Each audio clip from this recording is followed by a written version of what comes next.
Them? Yeah, them. The lowlifes who just spent 8 hours of this precious one-way trip we call life watching schlock. I'm in your heads, folks, and you're never gonna get rid of me. Every time you see a movie with a cheap set, I'll be there. Every gaping plot hole or monster costume with a zipper, I'll be there too. Fact is, we've always been here. We're the ones who sucked all the art and replaced it with trash. We're the ones who fill your life with so much noise and visual clash, you can't tell the good from the crap anymore. Maybe the truth is out there, but we've mixed it up with so much other stuff, you're never gonna find it. You are alone in this whirlpool of meaningless images. Quick question, though. How can they be alone and you're always with them whenever there's like a plot hole? Shut up, Max. I'm on a roll here. My point is, your minds have been skillfully mismanaged since the beginning. You are not a person, you're just a data point. And with all the multitudes working to amuse and distract you, there is no one taking the time to look out for you. Wow. That's sobering. Yeah. Happy heresies and welcome to the desert of the real. Hope you enjoyed that germane clip from Mystery Science Theater 3000. It's exactly what is being done to us by the Archons. The series remains an outstanding modern representation of Plato's cave. Heck and Hecate, it's the only occasion when Patton Oswalt is somewhat funny. That's sobering. Torgo and Ator and the rest who have appeared on the show. You are more logical than the parody that reality has become today. And any reality is still a shadow on a cave wall. Our task is still to go up and out of the Black Iron prison and into the sunlight of possibility and potential. Nothing has changed in ancient times or here in the 20s, in this Philip K. Dick world, age of Hermes and Gnostic times. Well, it's not really a measure of mental health to be well-adjusted in a society that's very sick. I got 99 problems, and being trapped in a decaying body in a money-hungry society on a dying planet in a mysterious dimension might be one. Or as Stacey Martin wrote, I find myself homesick for a place I do not know, but somehow have not forgotten. Lastly, as the caterpillar told Alice, you are a terribly real thing in a terribly fake world, and that, I believe, is why you are in so much pain. The world breaks everyone, and afterward, some are strong at the broken places. But worry not, you veterans of 1,000 psychic wars, you of the broken places. We're figuring this out and exiting the shitty cosmic movie theater. How do we do this? I'll get to that soon. But first, thanks for arriving at a special district of the virtual Alexandria. This is blasphemy! This is madness! Aeon Gnostic Radio, an initiation by conversation into the dark corners of myth, magic, and meaning. A crash course in cult culture and conspiracy. A virtuous virus invoking and informing history, holiness, and heresy. Each week I, your host Miguel Connor, commandeers your connection to bring you the most accepted and rejected scholars and provocateurs to your attention. Fun, compelling, and deeply weird, this is the blow-your-mind cocktail party conversation you always wanted to listen in on. And you deserve to be here, for you are a shining crazy diamond that should be seen and can ignite the universe with so much wonder. Will our clits explode? As Hemingway said, there is nothing noble in being superior to your fellow man. True nobility is being superior to your former self. I'm excited to host the brilliant and insightful Carl Abrahamsson, again in this Eternal Now. He will discuss his latest book, Source Magic, The Origins of Art, Science, and Culture. As always, Carl kills it when it comes to panning for that gnosis gold in the rivers of the marginalized and mysterious, the sacred and the profane. No way! Yes way! One of Carl's underlying themes in his new book is the importance of shamanism for any healthy society and any collective human consciousness. Notice this isn't happening much in our modern times? You embracing your inner shaman is crucial to any gnosis. We are dreamers, shapers, singers, and makers. We study the mysteries. Like Gnosticism, shamanism isn't a religion per se, but a spiritual modality, a metaphysical orientation that attaches itself to surrounding cultures and theologies. It's a parasite faith, the holy but infectious plasmate of Philip K. Dick, if you would. That's sobering. Shamanism and Gnosticism ask us to look at our inner worlds full of planted constructs and hidden authentic selves, and outward to dare the spiritual realms for treasures to enrich the tribe. Shamanism and Gnosticism are transgressive, fringe, and rebellious, but in the end, they stand between humans and the gods, mediating for the two sides and ensuring they don't exterminate each other. A beautiful morning. Poseidon has blessed our voyage. Sometimes the gods bless you in the morning and curse you in the afternoon. In fact, shamanism and Gnosticism might be the same, even as they both are the only traditions that understand how to manage the most essential of archetypes, the trickster. And you know how on this show I've more than proven that the trickster is our only hope today, as he or she will doom our culture unless we integrate them into our soul. It's as simple as that. What do you get? I don't think so. When you cross a mentally ill loner with a society that abandons him and treats him like trash! Call the police, I'll Gene. tell you what you get! Call the police. You get what you fucking deserve! To understand shamanism and Gnosticism a little more, let me quote from April DeConnick's The Gnostic New Age. The native ecstatic impulse is very ancient in the Mediterranean religions. However, it was bolstered and reframed when the Greeks made contact with early Siberian and Mongolian shamans, who were specialists in the otherworld journeys. Stories from the Greeks tells us that historical contact with Mongolian shamanism was made at least as early as the 6th century BCE, when Abaris, a shaman from the north, visited Greece and deputized the famous philosopher Pythagoras. Shamans who lived north and east of the Mediterranean, in the regions of Western and Central Asia, were traditional religious specialists known for their ability to access the spirit world during induced moments of ecstasy. Some people lose their faith because heaven shows them too little. But how many people lose their faith because heaven shows them too much? The shaman's soul was practiced at flight through the underworld and the multi-layered heavens as it sought from the spirit's knowledge of therapeutic remedies for individuals within the community. The centrality of ecstasy and knowledge to the shaman's profession is discernible in the Tungus word for shaman, which some have argued means both knower and raver. No way! Because of their ability to cross the threshold between our world and the other world, some shamans were believed to be psychopomps or guides, escorting newly deceased souls to their final resting place in the afterlife. The shaman gained his status as an ecstatic healer through complicated initiatory ceremonies that allowed the shaman to commune with the spirits, even to shapeshift into their animal forms. I read members of Gnostic sects offered their bodies as a release from the material world. It was not long before people across the Mediterranean had developed their own plans for invading, before death, the realm where humans do not belong.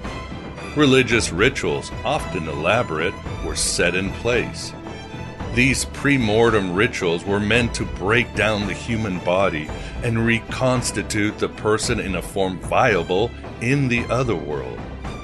They were meant to traumatize and raise the body so that a different, suitable body could be formed as a replacement, and the initiate could be reborn a transfigured creature. It could be the amplification of the individual, the multiplication of individual existences, parallel existences, now with the individual no longer restricted by time and space. The Gnostics believed they had gnosis because they had found and met the hidden God directly, by undertaking an ecstatic quest. What was shocking was that the God they found was not numbered among the gods of the Babylonian, Egyptian, Jewish, or Greek myths that were being worshipped in the temples down the street. The people desert the temples. They turn from the gods. What gods? You prophets and priests made the gods that you may prey upon the fears of men. Although it is abundantly clear that Gnostic spirituality was forged in ecstatic fires, it is less easy to identify the exact fire, particularly when considering how eclectic Gnostics were. In addition to personal revelation, Gnostic systems were fashioned from various religious and philosophical sources. The first Gnostics were pluralists, drawing from any tradition or source that helped them answer their existential questions. So we have thousands of footprints, but no animal. Yaldabaoth's a lesser god, a blind god. He created desire and love. He created guilt, pain, and even death, and the chains that bind us. But none of that is real. Led us to our interview with Carl.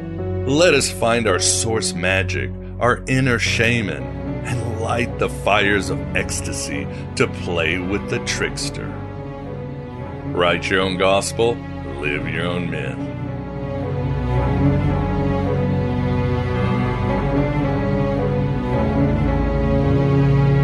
I am Torgo. I take care of the place while the master is away. Will our clits explode? And now we come to the most alarming delusion of all. Imagine a cave where those inside never see the outside world.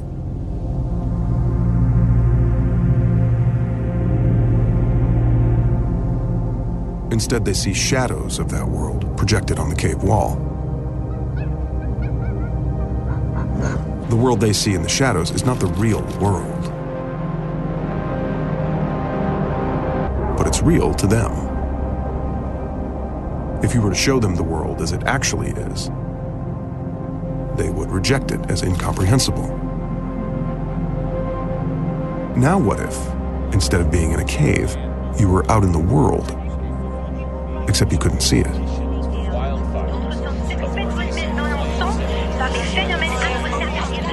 Because you weren't looking. Because you trusted that the world you saw through the prism was the real world. But there's a difference. You see, unlike the allegory of the cave, where the people are real and the shadows are false,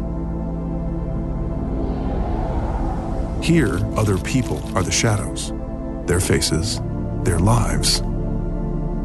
This is the delusion of the narcissist, who believes that they alone are real. Because other people are just shadows, and shadows don't feel. Because they're not real. But what if everyone lived in caves? Then no one would be real. Not even you. Unless one day you woke up and left the cave. How strange the world would look after a lifetime of staring at shadows.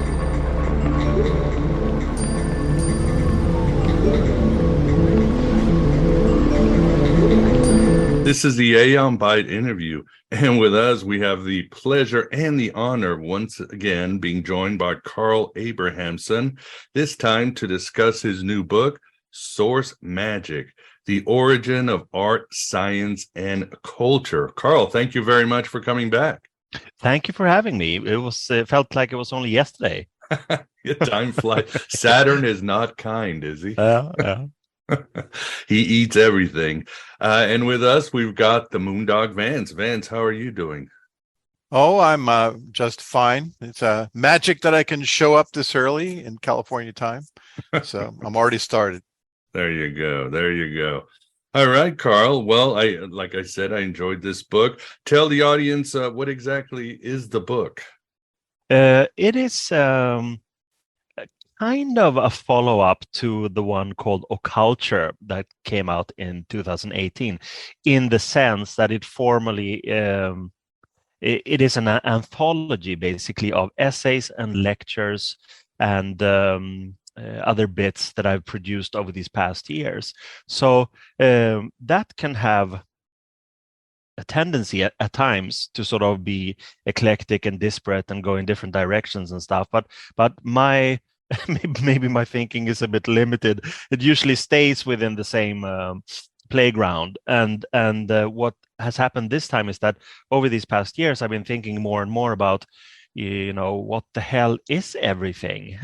It's a big question. Yeah. But what I mean is that when you look at things from, as I tend to do, from a magico-anthropological perspective, that means that you're interested in magic and how magic relates to human beings and vice versa, and how it affects our cultures and all these things, then you sort of realize that basically everything that we are familiar with today, everything that we are accustomed to today in terms of things dealing with the mind specifically, like philosophy, like religion, like social behaviors, all of it basically stems from a kind of shamanic or even proto-shamanic behavior or cluster of behaviors that has traveled with us genetically and also, I guess, from the time we started writing things down or making images and stuff like that, also in a documented form, but specifically genetically. And what I mean is that the early shamanic behavior, we're talking about caves, we're talking about primal tribes, very small communities, they've always had this person or persons that have gone beyond, that have gone inside, that have transcended and gone on little inner journeys that usually call shamanic journeys, and then they've brought wisdom and information back to the tribe. Back then, we assume, mostly having to do with how do we best survive. And then, as time moves on and humanity becomes more numerous and more complex, then we have this thing that we no longer have specific shamans. We have proxy shamans, in a way, that become the priests or the philosophers or the artists that on their own go on a tangent and go on inner journeys, maybe within organized structures, and then tell people what to do, how to behave, etc. But everything we look at comes from this shamanic source. And that's what where the title came from, Source Magic.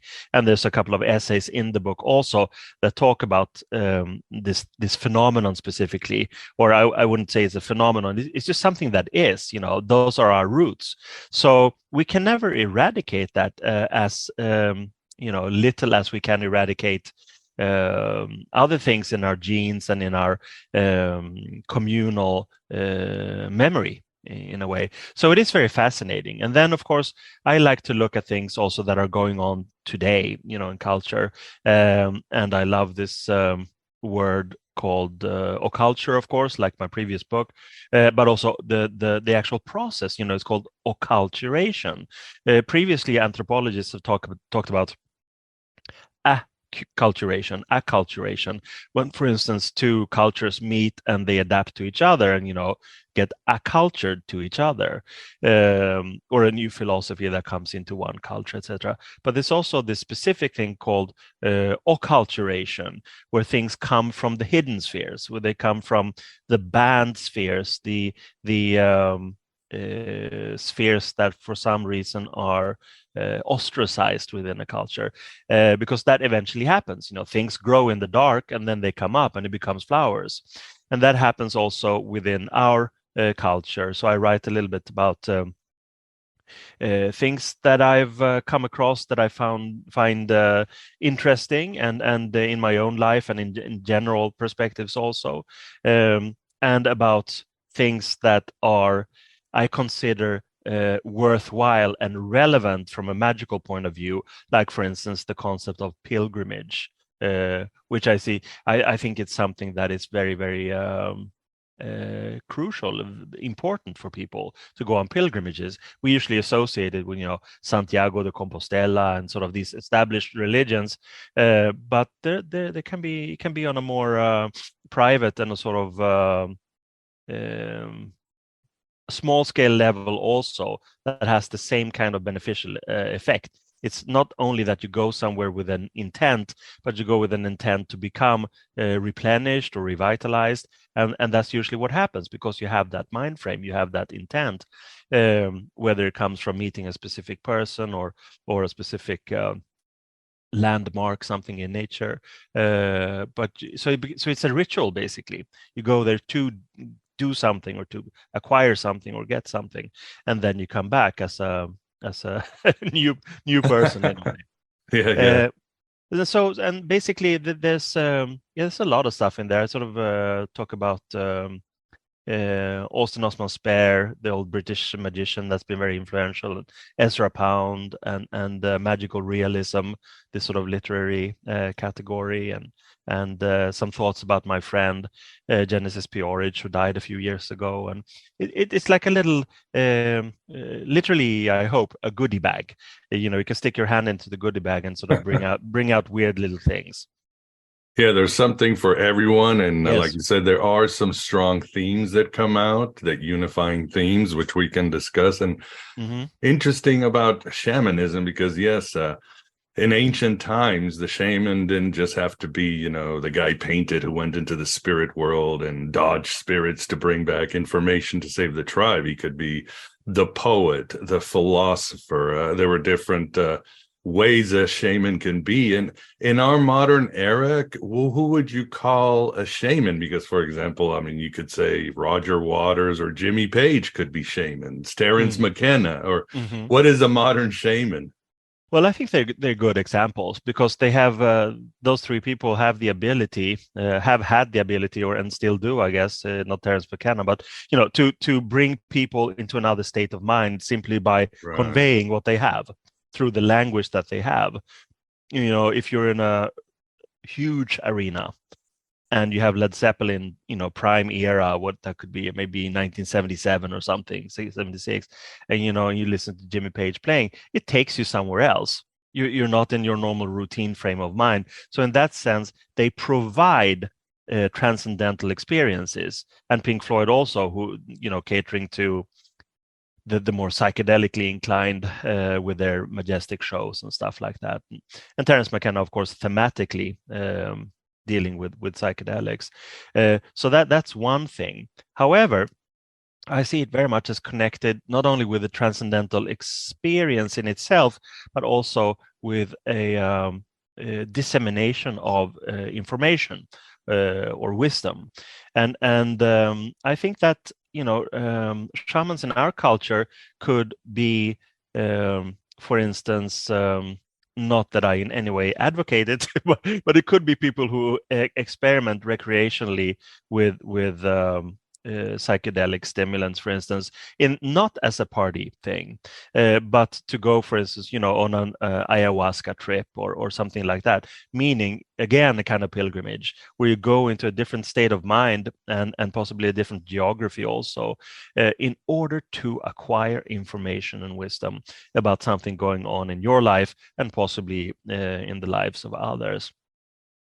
Yeah, we call them influencers now, right? Yeah, you could say that, but it's not a bad point there, because the thing is, when you deal with information of a kind that is not readily accepted by a collective that, for instance, is run by empirical methods, where empiricism has become the new religion in a way. When you're not under that umbrella, then some people will cock an eye and say that, oh, this is nothing, this is just a fantasy. However, fantasy is very much a part of reality, and I would argue that it's not fantasy. It's an inner journey, an inner experience that we are unfortunately not told to validate. We are as soon as we're out of the stage of the childhood fancies, then we were taught that focus on this is real, this is rational, this is tangible, tangential to our sensory input, etc., and then suddenly that kind of validation that, for instance, you get from dreams. That's a good allegory, or a good parallel thing. We all dream. Most of us wake up, remember fragments of dreams. We can't really say that they are unreal. We have come up with a term in post Freud, etc. It's the unconscious. It's the unconscious talking to us.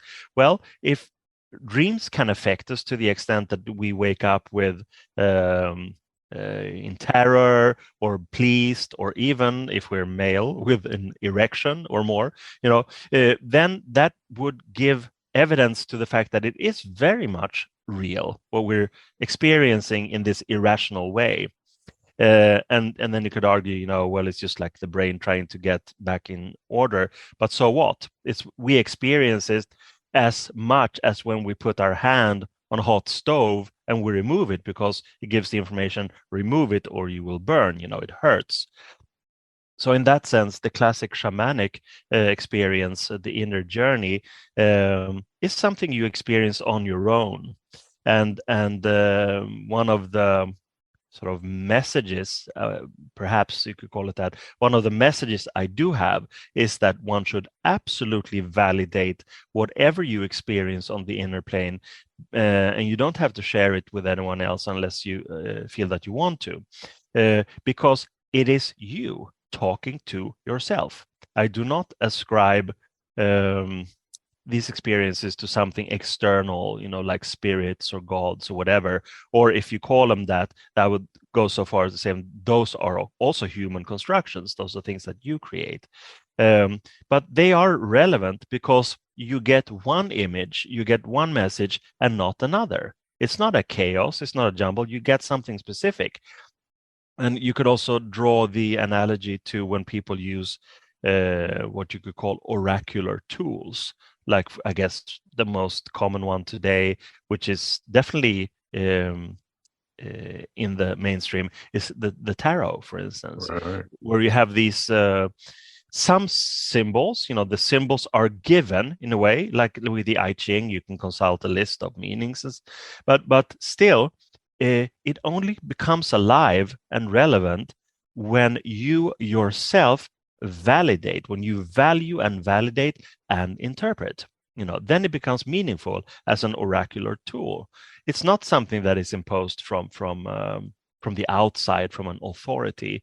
And here I think this kind of proto-shamanic attitude becomes related to what I know that you're interested in very much, the Gnostic approach, because that is also a distinct heritage from the shamanic, where you yourself go into a direct communication with God or the Demiurge or other forces, because it's part and parcel of something that we have later called Gnosticism. It's an ism, and agnostic approach. An agnostic approach is the same as the shamanic in the sense that it's there for a reason, to say grace in a way, be appreciative, show reverence, and then in exchange for that we get information. And it doesn't come from a priesthood. It doesn't come from a structure. It doesn't come from a control organization. It comes from the depths of your own psyche, or if we want to go that far, from your soul. So you can see that remnants or remains or shards in a way are very much present in a culture that we can look at.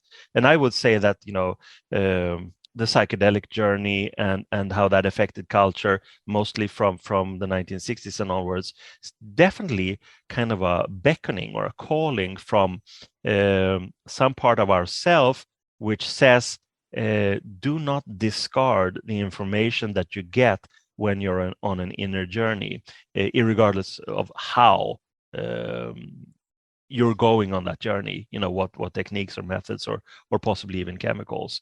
The main thing is to do it, because that, I believe, it's inherent in our survival instinct. We need to go on these things in order to have information to see how we survive, basically. And that's why all of this is so present today, in general, what I call occulture. So like all of these mystery traditions, all of these magical schools, all of these things that have been occulted in a way, they have now, through the process of occulturation, become occulture, and eventually they end up in the mainstream. And I think what's the lesson here is to sidetrack the structures, to sidetrack the organizations, because they've had their time, and history has proven them fairly much wrong in a way, that they've been tied to quite draconian measures and quite draconian results, if you look at the environment, etc. And it's not, in Sweden we have this thing where you say you shouldn't cry over spilt milk, meaning basically, what's done is done. What can you do? You can't turn the clock back. You can only exist in the present and work for a better future. And I think that there is a reason to why we're so immersed now in spiritual things, in New Age things, in occult things, in alternative religious things, in reverence for indigenous cultures, etc., etc. Is because we need to reassess and relearn how to deal with life in a healthier way. That's really well said, and agree with you on all accounts for sure. And even things that we might not like from where we're standing, Carl, for example, fundamentalist Christians handling snakes, or the mega church pastor who can heal people, or people are speaking tongues. We go, oh, it's like, well, it is, sorry, but it is shamanism, and in a way it keeps their community held together and sane and safe. We may not agree with a lot what they do, but they are also practicing shamanism. No, I agree. And I think that what happens is that if you look at those phenomena, for instance, evangelical movements and how they began, primitive traveling missionaries that become little clusters, and they have their little churches, and they have a specialized thing in their tradition. I'm sure you can find really interesting things there. The problem is, as with politics, as with a lot of things within the human mind frame, it's when it becomes corrupt. It's simply the allure of power and money, and sometimes they're the same. And that's the problem. So, and that's also why I don't, as you know, I certainly don't see myself as a Christian or a monotheist in any way, but I am not one to disrespect what someone else believes in that sense, because, originally it came from the same source, which was still agnostic magical culture from around the Mediterranean area. It's filled with magic and, what I would say, good things, healthy things for the mind and the psyche. The problems always come when someone steps up and says, I will interpret this for you, and you will adapt to the rules of this group that claim that to have the the right to interpret whatever divine or spiritual things there are. And that's when human culture goes wrong, because once corruption in itself has taken hold, it is kind of impossible to uproot. And we see that in cultures, usually when it comes to political things, people cling to power. But it's also very clear, I think, simply when groups become too big. You can have a small religious community, for instance, that are very happy and they work well together. But as soon as you lose touch with the thing that I call the source, which is this individual journey to enlightenment or to information, then it becomes very muddled, and someone will always see, whoa, here's a chance for me not only to control people but also to make a buck. and that's really what's going on. So I think, if you're referring to like holy rollers or Right. other kinds of sideshow attractions that may have had some real, as you say, shamanic substance that may come from something genuine, became commodified at some point. And again, there you have it. You have the mega churches and the TV pastors, and it's just and they just represent a scam. It's all about getting poor people usually to pay their hard-earned dollars to someone who don't need it. Exactly, and it's a tale as old as time. I'm sure there were times when in ancient time the shaman kept more of the food. Of course, you've got the priest and the king who had all the nice rooms and money and all that. Don't you almost admire the old prophets from the Hebrew Bible, like Isaiah and those guys, living in the wilderness, living like hippies, shaking their fists like Grandpa Simpson at Jerusalem, like, get your act together. Those were cool shamans, huh? Yeah, no, absolutely. Absolutely. And that there again, you're talking about, myths that are still vibrant and vital for people who live in those religions, for instance. You could use them as models or as archetypes of how to behave when it comes to these things. But also it's very culturally structured, because you can also have monastic cultures are interesting, for instance, because originally they were not corrupt, but still it was based on the agreement that if the community provides for the monastery, whether it's Buddhist or Christian or something else, you provide for us and we will have this particular space as a spiritual or religious repository, and we can learn things, we can develop our faith or our system, which will also benefit you. And I have no insight into how Christian monasteries function today. I know they exist, but I've been to Tibet, for instance, and also been to Tibetan environments in India and Nepal, and there you can see how that actually works. It's like women and men being at school in a way, actually sort of university level of spiritual teaching and doing work for the community. And for that, the community gives them what they need in terms of food or money or sustenance. And it's an interesting thing that is also memory or a remnant or a remain from a much older way of dealing with things, meaning it's not using the spiritual experience as barter. It is simply a communal service that is part and parcel of the totality that needs that to be healthy. No, it makes perfect sense. And here's a question I probably should ask. How do you define magic, Carl? I mean, obviously very popular today is sort of the Dion Fortune. Magic is the science of altering consciousness in accordance with the will. And it makes it kind of elastic because you can include Nazi propaganda or corporate advertising or psychology, or you can include so much more today. But how do you define magic? It's the best question ever. I love it. And it is, I have given it a lot of thought. And again, it was there before Crowley, but Crowley said this thing, it's the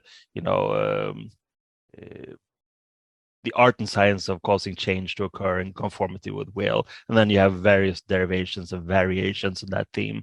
But I think that can become too crass. It can become too causal. It can become, when we think about it, based on our culture with fairy tales and stuff, we want a bit of drama. We want a bit of romanticism. We want a bit of, again, transcendence. And I think that's really a key to it, because human beings need transcendence, and not necessarily by proxy. They need to experience transcendence themselves. So I think that if I were to say this, and I have defined it, I'm not sure it's the perfect definition, but I say that magic is a mind frame that allows for all other definitions to pass through it, meaning that it's an individual thing, but if you ask me, which you did, to define it, I would need some kind of extra layer, something that is literally fantastic, something that is out of the ordinary. It can certainly have to do with my own intent or someone else's intent in question, because that's how we sort of become accustomed to think about it. You do something supernatural to get something. You do something out of the ordinary. But it could also be something that takes you to a place of feeling or experiencing, like watching a movie that just blows your mind, or being out in nature and it's so beautiful that you cry, and you turn to your friend or friends and you say, this is magical. That happens quite often, when people say that she's really magical. That film was magical. So what they mean by that, it means that it's out of the ordinary. It means that it evokes an emotional reaction in the person who is, partaking or watching this thing. And I don't know. Now I'm speaking in English, and we're talking about basically a Western Anglo-Saxon perspective, where we are used to saying that. I say that many times a day, and if you think about it, you do probably too, and friends of yours, wow, that's a magical thing. Wow, what a magical piece of music, because it takes you somewhere else. So it has that potential and capacity to make you transcend your normal rational frame of mind. However, if we were to stay there alone, if we were to stay with that definition, then we sort of lose the thing that is actually driving it, the original, impetus, and that is, to change something, to turn one thing into another. And we have it symbolically, and I guess also realistically, or in real experimentation, at least, with the symbols of alchemy, when you take something dross or base and you turn it into gold. I'm not so sure that it's possible to change lead into gold, but I if I can see it, I will believe it. You would be living in a mansion right now, not talking to me. Yeah, exactly. Exactly. Or any other kind of symbols of transformation that our myths are so filled with. But if you look at it as symbols, then that sort of defines our understanding of magic. It is about changing something into something else. And therefore, we have the kinship with art, for instance, that has the same kind of immediate modes of behavior and how it works, because you either take something and change it, or you really put your hand into an empty hat and bring out a rabbit, you bring out something completely new, which is what an artist does in a way, either transforms something existing or comes up with something entirely new. And of course, everything has its origins somewhere, and we could just for the sake of it accept that the human mind and the human soul, or whatever we want to call it, is kind of indefinite. It has infinite depth, and we can bring things out of it, and it's fantastic. And the people with creative talents that can give this form are very much the magicians of our culture. And I think they have been since that dispersion of the original shaman, in a way. Artists have been the real proxy people, as have the pioneering scientists, because it's the same thing there.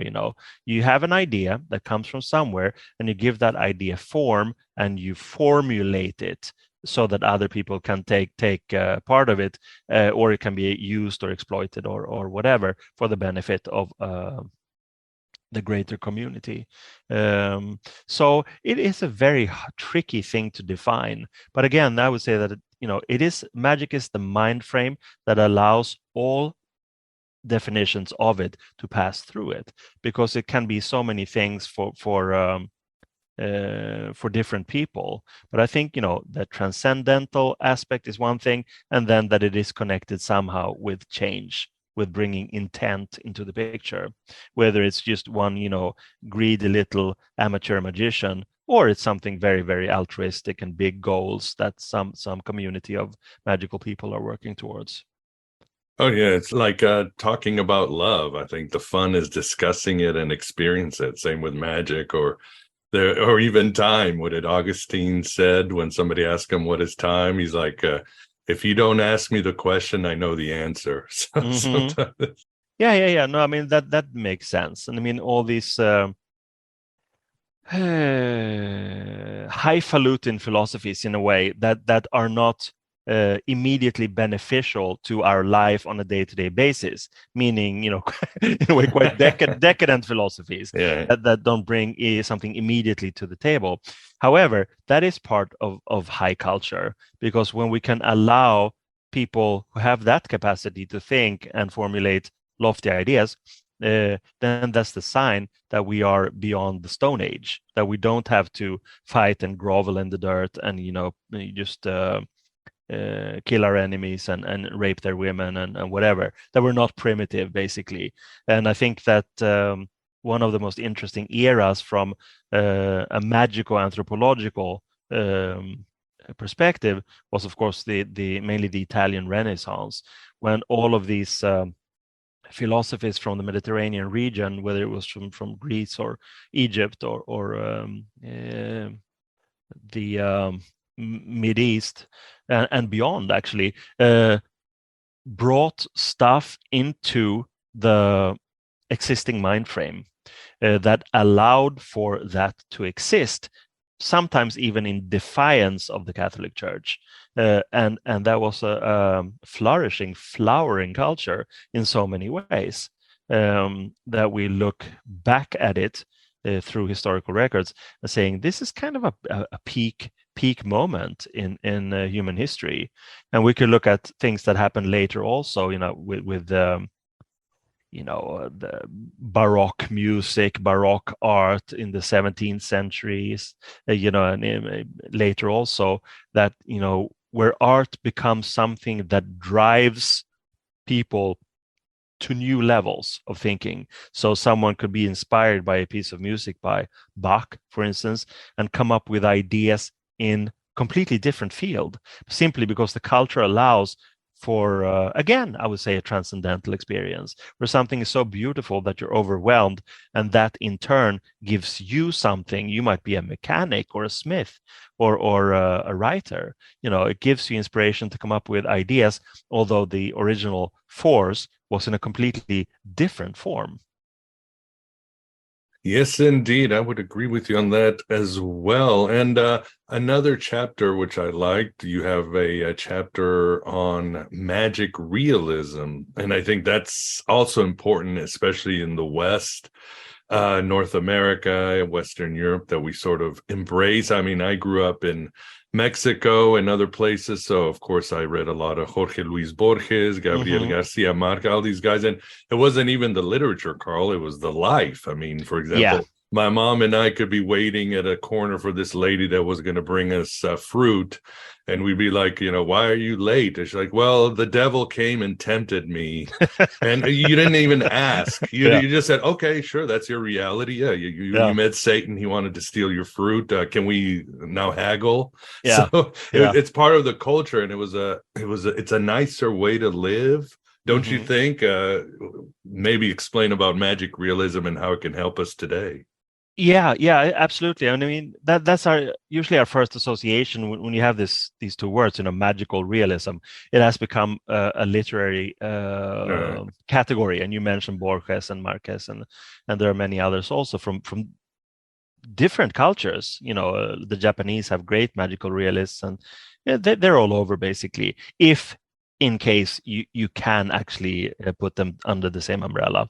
But what I mean, and what was the sort of the spark for writing this particular chapter, is about usually when we are taking part of culture, whether it's movies or literature or whatever it is. It's like we're used to being presented with a narrative that has actually the narrative has a form.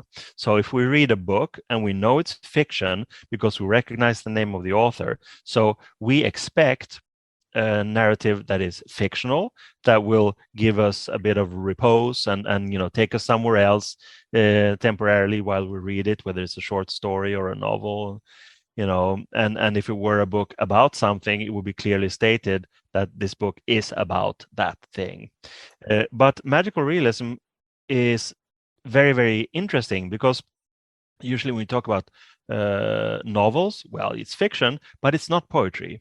Poetry is something that is formally upheaving your expectations. You have to go into the form, and the form has to be attractive and alluring for you to get to the end. If it isn't, like too experimental or too, I don't know, complex, then you just sort of lose interest.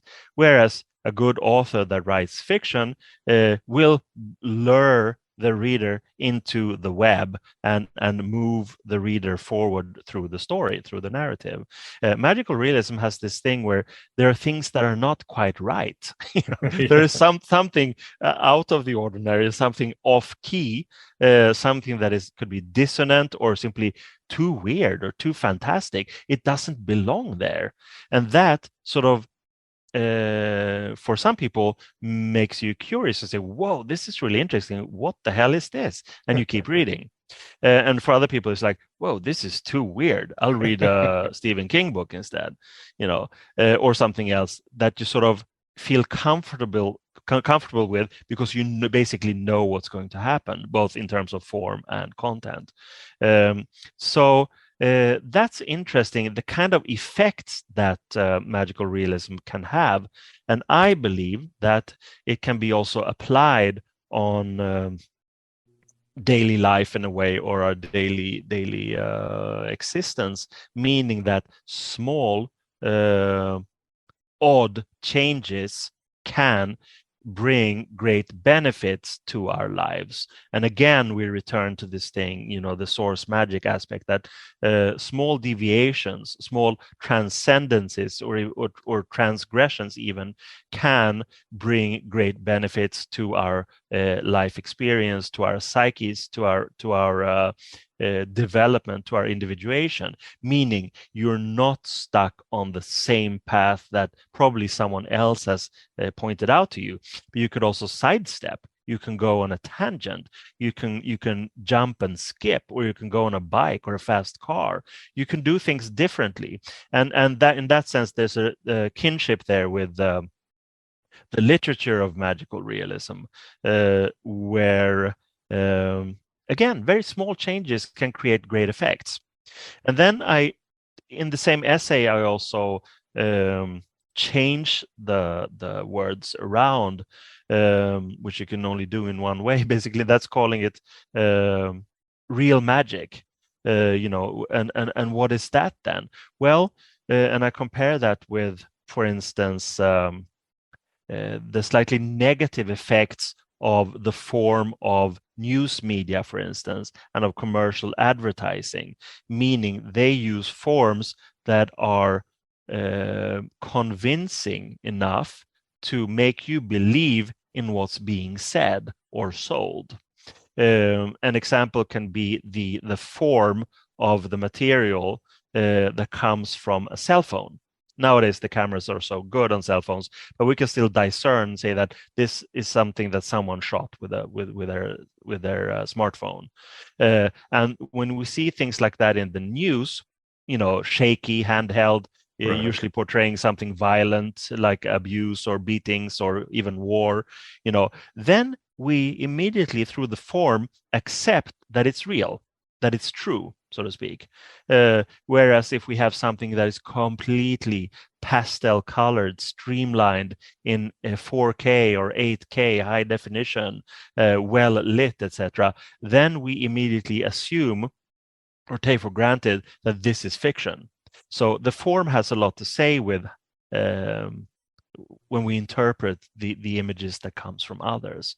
And all of these things are used for manipulation. For instance, in propaganda, you can have fake smartphone images, or you can, in various ways manipulate how the material looks and thereby how we interpret it. Commercial advertising is another such morass of where people, this classical thing is that, why are they repeating the same message? It just makes me angry. But when you're in the aisle and you choose a product, that will still be the name of the brand that you will pick, because it's like pure indoctrination. Right. Yeah. So things like that. I think that it's better to learn that by changing a few things in your own narrative, you can learn a lot more about yourself than if the narrative is completely straight and narrow. And it might even be a narrative that's been given you by someone else. What I mean by real magic, it's not necessarily that reality as such is harsh and negative, but one should also be aware that the realism of the real can also have magical implications, meaning of a negative kind, that someone is trying to affect you, to indoctrinate you, or to sell you something by similar things. Usually when you if we were to describe a commercial, for instance, it's a family, they're happy by a table, and they're eating food, and you can see the food they're eating. If with a different soundtrack, it could be from a sitcom. From with a different soundtrack again, it could be a documentary. But we are accustomed to sort of have the entire form convey a message that these people are happy, they eat super flakes, so you need to buy super flakes also. So yeah, that's basically it. And then of course I love magical realism. I love that kind of fiction, because I think it affected me, and I think that's the spark of me writing it, was that, for instance, I love Borges. It's kind of, what is it? Well, if you really want to analyze why it's so fascinating, it is because it's out of the ordinary. It's out of the expected. Oh yeah, and you mentioned examples that people can relate to here in the West: William Burroughs, Hermann Hesse, to an extent, you say George Orwell. Yes. For the audience, I don't know, Carl, if you've seen Paul Thomas Anderson's film Magnolia, 1999. Yes, Tom yes, I've seen that. But yes, that's a perfect example, because you have a movie that has internal logic. It's very secular, whatever, and all of a sudden in one scene it rains frogs, and you don't find out why it rains frogs. There is no reason, it just rains frogs. And as strange it is, the raining of the frogs actually helps a lot of the character development and their decisions for their healing and individuation. And people go, well, that movie made no sense. Why is it raining frogs? And I'm like, does it make sense that in that movie people were doing drugs and cheating on each other and hurting each other? And all and this lying to themselves. Dysfunctional destruction. But the frogs don't make sense. Yeah. It's the other way. It should be. Yeah. I think that's a perfect example. Yeah, no, absolutely. And to clarify what we both mean is that scene is completely out of the ordinary, but the film in itself is not surreal. It's not like a Buñuel film or classical surrealism where everything is just cuckoo crazy. That's something else. But Magnolia and other films like that, they have a straight narrative, but something weird happens that displaces you, that sort of challenges your expectations. It's the disruption of belief in a way. Exactly. Eraserhead. That's surreal from beginning to end, right? Not really. Not really. He's kind of that's ordinary, drab industrial thing, and he's got his girlfriend and all that, and it fades in, Yeah, no, it's very special, but I see what you mean, because it's although surrealistically inspired, it does have a pretty straight narrative. It's someone's anxiety and depression that is just overwhelming, and it takes on formal expression through the cinematography and the scenography and just the child. Acting. Yeah, the child. And the lady singing, and it's dreamy. Yeah, if you substitute a real baby for the Eraserhead baby, it's probably more obvious, Mhm. Although the lady in the radiator, that's totally surreal, but that's his dream, right? That's a dream, exactly. And many standard narratives have dream sequences, and I think one shouldn't question why artists do things, but it could be like a trick or a gimmick or a method to displace temporarily, but it's a displacement that is more readily accepted because it's so clearly stated that it's a dream. Someone goes to bed and has a dream about this thing that happened during the day, then we expect it to be weird because we have that categorization, the dream. Yeah, nobody has normal dreams, right? I had the weirdest dream. Yeah, exactly. And it was magical. Yeah, magical. That's true. Yeah, David Lynch is definitely in his own category. And even when people ask David Lynch, can you give us a summary of your film? He's like, my film is a summary. Watch it. It's like he's not going to go any further. Never. Never. How about The Prestige? Do you like that movie? That one I haven't seen. Oh, you got to see that one. The Prestige. Okay, That's when is that magic, from? Right? It came out a long time ago, in 2000 somewhere. It's got Wolverine in it, Hugh Jackman. The Prestige. I'm going to Christian Bale, Michael Caine, Scarlett. Right. Oh, it looks like. Whoa! Yes, I've seen that. That's a great film. Yeah, it's sort of England in the late 19th century, right? There you go. Yeah. No, that's a good film. That's a good film. Yeah, it has a bearing on all the things that you've been talking about reality. That's true. Magic. This brings us to something that certainly relates. Again, for the audience source, magic does have a theme that you will find for your life and the culture surrounding it. But in ancient times, the shaman just didn't go on a walkabout, a pilgrimage, and get all the treasures for his tribe. He had to deal with naughty spirits, evil spirits, what the Gnostics would later call the archons, and so forth. And obviously in magic realism, these things that pop out, like Satan popping out of nowhere, frogs falling on your hair, they sort of upend your life and change your reality. And this leads right into an important figure, I feel, today, and that is the Trickster, Carl. And you have a chapter on the Trickster, Luz per Nox, based on Loki. So do you feel the Trickster is as important as we talk about? I mean, Hermes transformed the Renaissance, right? And he was sometimes a trickster. So I think we need the Trickster. What do you think of Loki, and how can we learn from this magic, realistic god? I think it's absolutely super quintessential. I cannot stress enough how important the Trickster is, and that also brings in the devil figure, or the antithetical figure or symbol or force. It is so important for the overall health of the human being as an individual, and the community, and the culture in general. And I think that the problem with the monotheist cultures is that it's simply become too extreme in its diametrical approaches. It's so dualistic. It's only God and Satan. There's not really much in between. Whereas in the polytheistic cultures, you have a wide spectrum of psychological qualities given form through the various gods. And I think that's in a way healthier, because it gives you as a citizen or as a human being, the opportunity to sort of have your favorite god, or feel like that god or goddess today. And it's a little bit more psychologically insightful than only dark and light. However, it's pretty obvious, and you could look at it from the point of view of business as well. If we have one company developing one thing, mastering that, and then becoming anxious not to let go of the market shares that are 100%, that's usually called a monopoly. Right.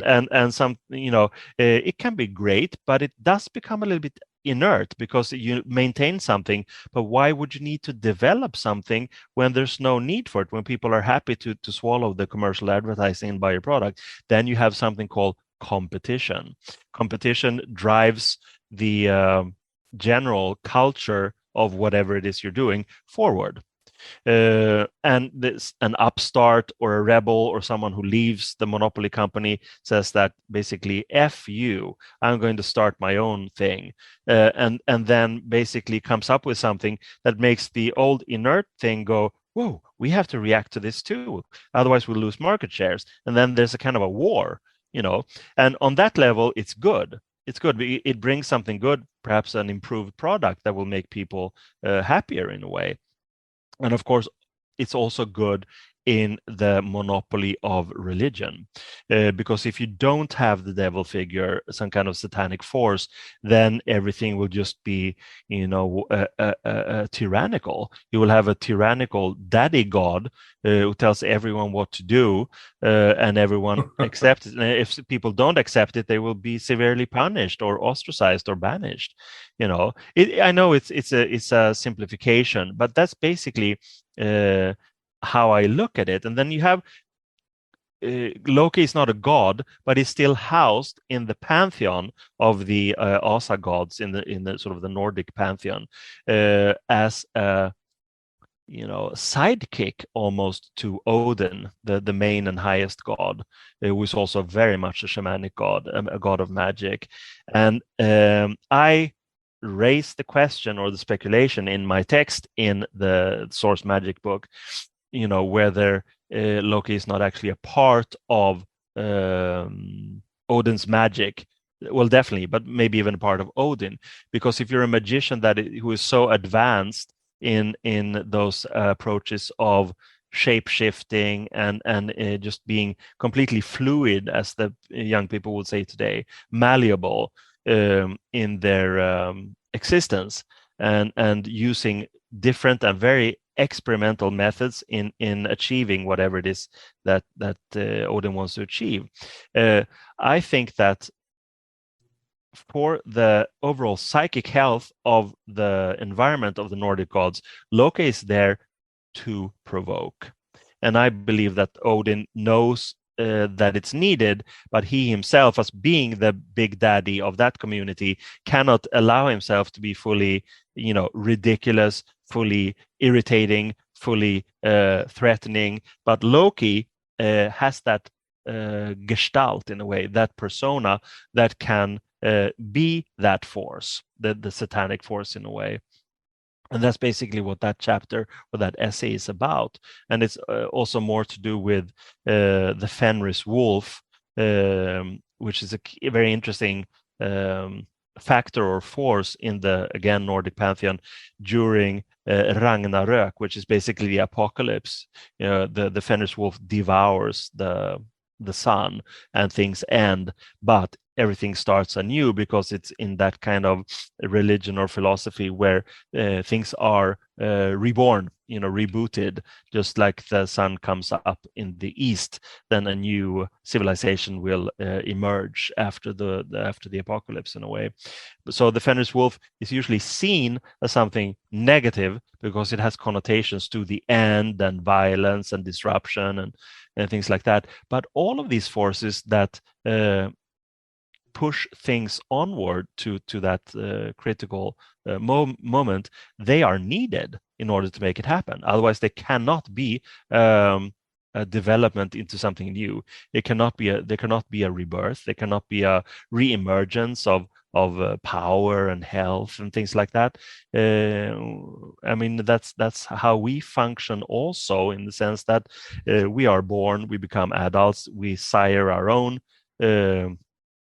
babies, and then we die, basically. That's the sad trajectory we all have a Ragnarok. yeah we all have a Ragnarok, exactly. But that said, there's some things you can't really do anything about. You have some medical advances, but we all die. That's just the sad fact. Or maybe it's not so sad, it's just something to accept. Well, awesome. Well, audience, as you can see, there are strong themes in source magic. You'll get some messages on how to help the world, unified messages we're talking, and something will jump out for you that will enlighten you. But we are at the end. Usual suspects to get your book, Carl, or anything you want to mention? No, not really. I think it's always a bit of a dilemma when you put sort of eclectic different pieces together. But I'm very happy with the book because even though it sort of is ranging from a lot of topics and stuff, there is a red thread in there. And it's a good title, Source Magic, because it all boils down to how we relate to what we experience, whether it's through culture or literature or big political things or just spiritual things. It's basically all the same because they're all parts of our own experience and other people's experience that they have tried to formulate to share with other people. And that, I think, is an essential part of what I call source magic. You have to go to the source, and the source is something that is accessible to everyone. All right, wonderful. Well, we will have show notes where you can get more information on Carl and his book, and definitely check it out. Well, Carl, once again, thank you very much for coming on the show and giving us your time and your gnosis. Thank you very much. It's always a pleasure, and we'll talk again soon, I think. I hope so. And there you have it, you shining crazy diamonds. Carl's enthusiasm is only matched by his acumen. A hunk of burning gnosis. In our second part, Carl will continue talking about the Trickster and Ragnarok. Fate and fortune, baby. We'll pivot to the legacy and impact of the Gnostic TV series, The Prisoner. Then Carl will contemplate on the 1960s. What went wrong and what went right? What can we still learn from that decade and what lingers from it? This will lead to what, as magic users, we can do today to make the world more magical. And yes, we'll cover shamanism in our second part. So please become a member for the full Vision Quest. It's only $6.99 for AB Prime, a lunar cycle, or $4.99 at Red Circle, or whatever you want to pledge on Patreon to meet your needs. You'll get access to my private Facebook group and Discord channel for AB Prime members and higher level Patreons. If you find value in this content, please support this Red Pill Cafeteria. Your help can be in the form of some shekel donations on Stripe or the US mail. There is also a link on the show notes if you want to leave a tip via Stripe or on any YouTube show. If you want to help via Bitcoin or other crypto, reach out to me for an address. If you need help with all or any of these choices, just message my ass. I'm always here to help, and I truly appreciate your help. Thanks for being here. Thanks for being yourself, your true shaman self, here in the desert of the real.